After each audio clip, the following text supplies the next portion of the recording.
Almost everyone knows the Messerschmitt Me-262 as the first operational jet fighter aircraft developed during World War II in Germany. But the Me-262 was not the first jet fighter in history. There was another plane developed at the same time and flew before the Messerschmitt one, but it fell victim to technical problems, lack of resources, and political decisions. This was the Heinkel He-280. So let's see how this historical aircraft was developed and why it didn't go to large-scale production.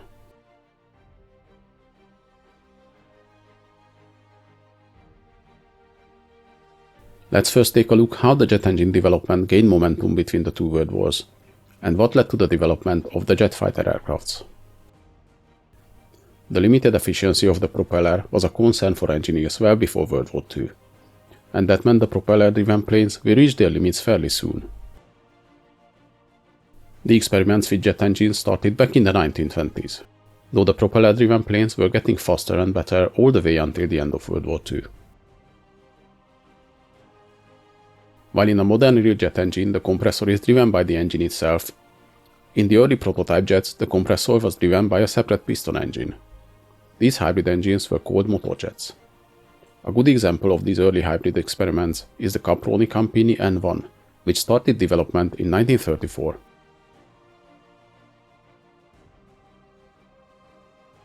Frank Whittle, the man known as the pioneer of the jet engine, drew up his first idea in 1928 and patented it in 1930.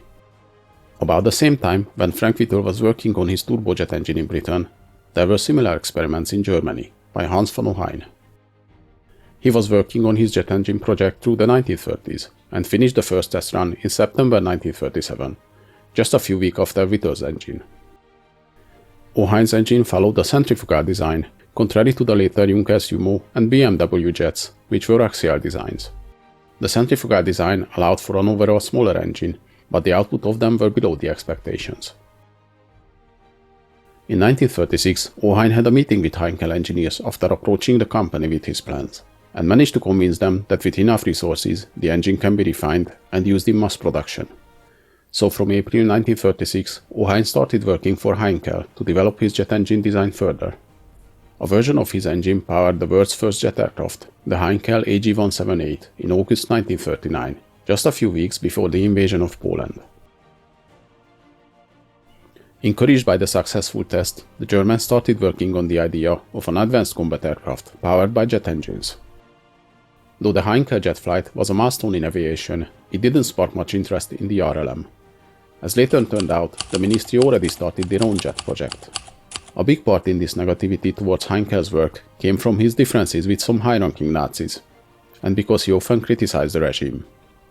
While Willy Messerschmitt, on the other hand, was popular in the party. Despite no backing from the state, Heinkel started working on a new high-speed fighter aircraft, featuring Ohain's engine. This is the aircraft which became the AG-280.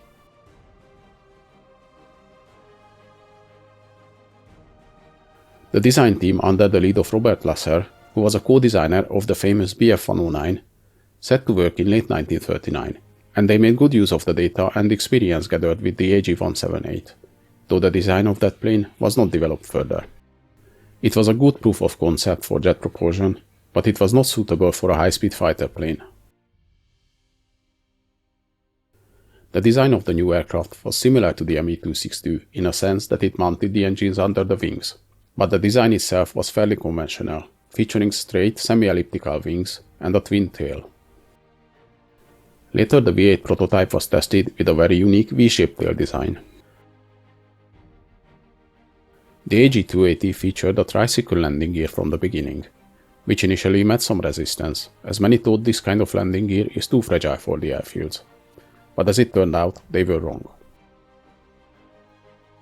Though it was a conventional design, the AG-280 had one very new device on it. It was the very first plane to feature an ejection seat, which was powered by compressed air. The first airframes were ready by summer 1940, but the engine development was lagging behind. The aircraft was planned to use Hans von Ohain's design, but as most jet engine development at that time, they encountered problems. Because of this, until early 1941, the test flights were performed in glider mode. The AG-280 was 34 feet 1.5 inches long, with a wingspan of 40 feet. It had an empty weight of 7,073 pounds, and it was powered by two AGS-8A turbojet engines. With these engines it could maintain 510 miles an hour and reach 560 miles an hour for short periods of time. It had a range of 400 miles and an estimated service ceiling of 37,700 feet. The planned armament was 3 MG-151 20mm cannons. Finally, at the end of March 1941, the engines were ready and the first powered flight happened.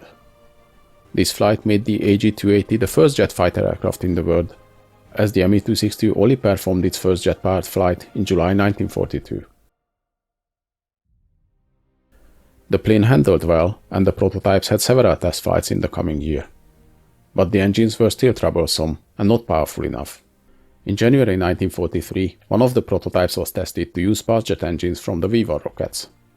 But the test didn't end well. Because of the bad weather, the control surfaces iced up and the plane crashed. The test pilot had to use the ejector seat, becoming the first ever pilot using such a device. Over the following year, the progress on the development was slow and mainly spent on refining the engines. Finally, at the end of December 1942, the AG-280 demonstrated itself with the refined engines against Focke-Wulf 190s, and it proved to be a lot faster than the propeller-driven fighters.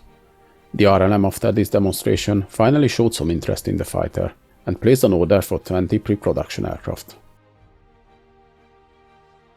But the engine problem still delayed the Heinkel project. In 1942, the RLM instructed Heinkel to cease work on the existing engines, as they were too underpowered, and concentrate on the new model, the AGS-11, which was an interesting design, combining axial and centrifugal compressor elements. As the new engine's development was even more complicated than its predecessors, in 1943 the V6 prototype was tested with UMO jet engines, and worked well enough, but the UMO engines were much bigger and heavier than the ones the plane was designed for, so this prototype was much slower than the Me-262. If you're interested in the history of the Me-262, I already made a video on that, so I recommend you check it out. See the link in the description or at the end of this video. As it seemed the Heinkel engines will not be in production anytime soon, finally in March 1943 Heinkel was ordered to stop the project, as the ministry didn't want two competing designs for the limited number of jet engines. The Heinkel AG-280 was one of the history's almost happened vehicles. It could have been a good aircraft and maybe even get in service earlier than the Messerschmitt Me-262, but the development troubles, the time wasted on the engines, and the politics in the Air Ministry finally put an end to its short history. Hope you guys enjoyed this video. Please leave a like, subscribe to my channel, and in the comments let me know if there's any interesting events or vehicles you'd like to see.